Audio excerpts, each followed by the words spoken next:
serve on the Select Committee of Energy Independence and Global Warming. Basically, my perspective here is I represent an energy state in our country. 98% of our electricity in our state is generated by coal, and we're the second largest coal-producing state in the United States. And when I look at the Waxman-Markey bill and the cap-and-trade scheme, I see enormous job losses in our state, in the heartland, in Fred's area, in my area. While we're struggling with high unemployment right now and struggling to meet the demands of a recession, this kind of energy tax, this kind of tax on our manufacturing jobs, this kind of attack on using coal as a common sense domestic resource that we have in abundance in our country I think, could really strike a blow to a lot of us. So one of the reasons that I have great difficulty with this bill is I believe it picks winners and losers in our own country.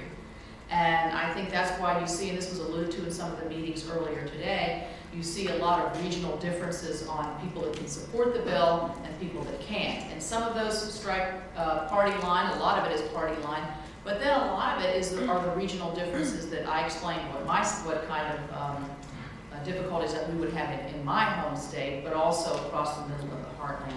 I'd like to see us move to the innovation and technology solutions to greater emissions. In my own congressional district, the Department of Energy just announced an enormous grant to the AEP electrical utility for a huge CCS and carbon sequestration demonstration project.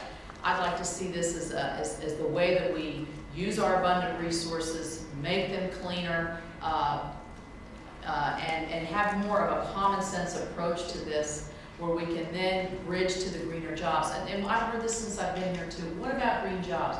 Green jobs are great. We want green jobs. We want green jobs in addition to the jobs that we have now. We have had huge job losses, Fred mentioned in his particular region, but across our country.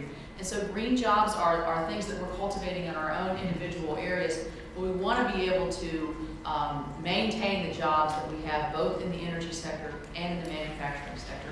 And the bill that was passed would kill a lot of those jobs, and I think cause us great difficulty.